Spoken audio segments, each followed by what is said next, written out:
Hello, Portland. This is Dave the Bald Guy, putting the Bald Guy on baldguylimo.com. Do me a favor and hit that thumbs up icon and hit that subscribe button. You'd be doing me a huge favor. Today, we are sitting in my wife's corner of the house where she has her computer and stuff set up for her schooling and such. I have the air conditioning on maximum in the other room because it's going to be about 100 degrees today, and I have it set up so that I want it to get as cold as a meat locker in here as possible before it hits 100 degrees outside. I want to be able to see my breath, and I don't want to turn it off for this video. So I just went to the quietest part of the house, which was right here where my wife sits. Today, I was on the internet and I discovered that we are marking the anniversary of Krakatoa exploding. Krakatoa exploded on August 26th through the 27th in 1883. So let me give you a couple of facts and we'll talk about why we're talking about Krakatoa. Krakatoa, when it exploded, it was 200 megatons of TNT. That's 13,000 times more powerful than the nuclear bomb that exploded over Hiroshima. 6 cubic miles of rock. 6 cubic miles. 6 cubic miles of rock were thrown into the air. It was heard 2,200 miles away in Australia. Krakatoa is in Indonesia, let's put it that way. And 165 towns were destroyed and over 36,000 people were killed in the initial blast. And that's not accounting the people that were killed because of the 6 cubic miles of rock are being thrusted into the air. Okay? So what you're talking about is basically the equivalency of a nuclear winter. It's blocking out the sun. So the reason I mention this today is, are you prepared for something like this to happen? Now look, if you live through the initial blast, and if it's on a coastline, you're looking at tsunamis. So if you live through all that the blast, the tsunamis and all that, you're still talking about literally 6 cubic miles of rock going up into the air. And you're literally blocking out the sun. This is a nuclear winter, folks. This is vegetation dying. This is now animals dying because, well, they can't eat the vegetation. And it's like what happened to the dinosaurs, but on a much smaller scale. And this actually happened in 1883. 1883. My grandmother was born in 1900. So 17 years before the birth of my grandmother, this happened. So that would have been my great-grandmother. It would have been her era. So she would have read about this in the newspaper. Okay, or she would have heard about it from people who read about it in the newspaper. That's really the only form of news that would have gotten out. So are you prepared for something like this? Because this is something that modern day can say, well, it's going to happen, but we can't put a finger on when it's going to happen. Okay? Because usually how something like this happens is you have earthquakes before that kind of warn you that, well, maybe something's up. Now, in a previous video, I talked about how I lived through Mount St. Helens. I mean, I wasn't on Mount St. Helens when it exploded, but I was certainly in the Northwest. And I remember ash falling from the sky like it was, snow. I remember that. I remember having to walk around where everybody had these masks over their face so they could breathe. It was horrible. But fortunately with Mount St. Helens, we were very lucky with it in retrospect because the cloud of ash that came up, and everyone talks about how, oh, it was all ash, mud, and lava. There was no lava with Mount St. Helens. There was no magma, nothing. It was all rock. It was all mud. It was an explosion of hot ash. That's basically what it was. And all that ash went up into the sky. And we got very fortunate because it didn't go up too terribly high. And since it happened in May, May's still kind of a wet month here in the Northwest, it kind of mixed it in with the clouds eventually, and the clouds kind of rained it out. So we got pretty lucky here in the Northwest. We got pretty lucky here in America because it could have been a lot worse. Now, a lot of people talk about how Yellowstone's a giant supervolcano. Okay? Now, supervolcano is totally different than a volcano. It'll be like Krakatoa times 10. Basically destroy this entire country.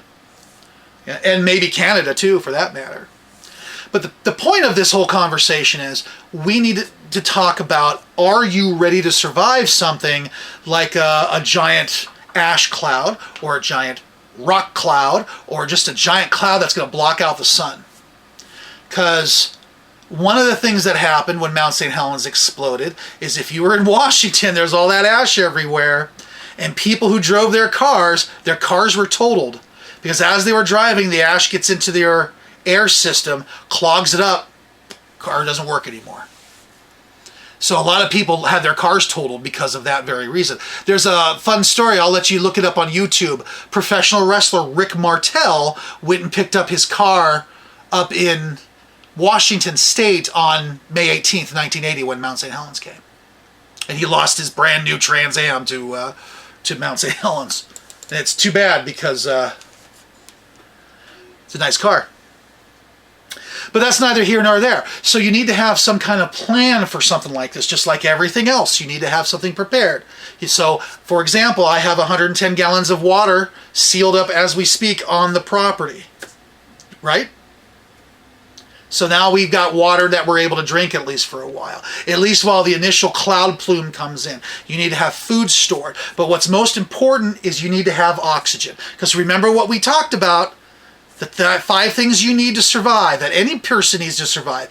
Air, water, food, shelter, sleep. You need those 5 things to survive. Everything else is a luxury.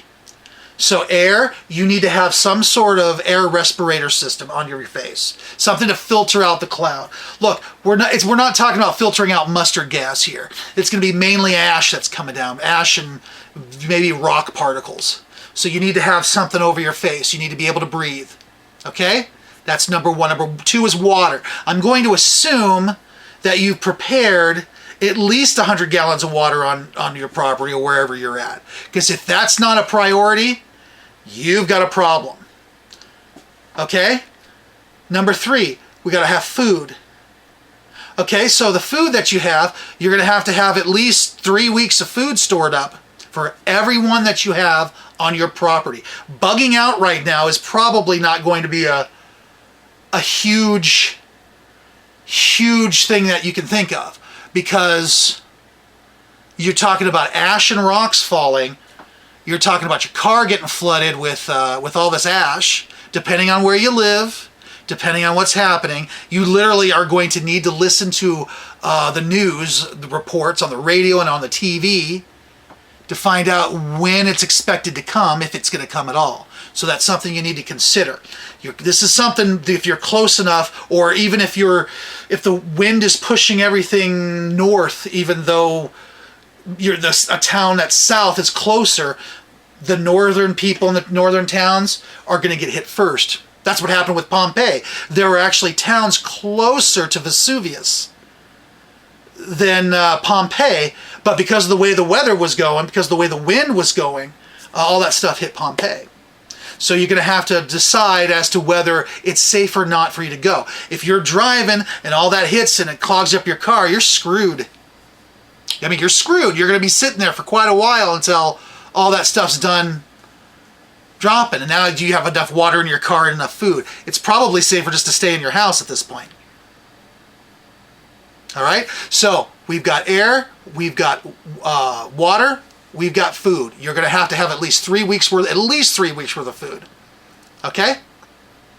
3, shelter, and we already talked about that. Is your shelter going to be your house? Is your shelter going to be your car? Is your shelter going to be your motorhome? Are you able to bug out before it all hits? Because if you can, you might as well. And of course, you're going to need sleep.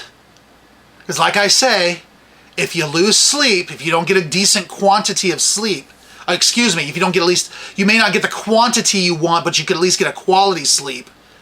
What good are you? You're going to make bad decisions. You're just going to make bad decisions. Your family can't have that. So everybody has to have a decent quality of sleep. So that's what we're talking about here today. That's what we're talking about as far as volcanoes are concerned. But like I said previously, today they're able to know whether It doesn't just explode out of nowhere. There's always earthquakes. There's always some kind of sign, and someone's able to go, you know what, there's an X amount of chance that this could actually happen. So you'll actually get some notification that it's going to happen before. It's not like it is in the movies where someone pushes a button and a volcano explodes. And that doesn't happen. That doesn't happen anymore. We know beforehand. There'll be at least a couple hours before. Okay? So that's all we're talking about here, folks. I hope you guys are doing really well. I'm actually right now prepping for the winter time just to get enough candles and such. We had some flashlights get lost when we went camping, so I actually just replenished the whole flashlight cupboard. The dollar store has these really nice flashlights that work really well with quality batteries, not the dollar store batteries, quality batteries. And then of course we had our $10 gift certificate from Camping World. I'll let you go back to my previous video and you'll hear about that. God, I hate you, Camping World. I hate you. I hate you, Good Sam Club. Marcus Lemonis, you die. You die and you go to hell. Anyway. That's it for today. I'm not sure what we'll be doing for tomorrow, but we'll have another video up for tomorrow as well. I hope you have yourself a good day. And remember, hit that thumbs up button and hit that subscribe button and push the little bell next to the subscribe button because it'll tell you when the next video hits. All right? So until then, you have a good one, and I'll talk to you later.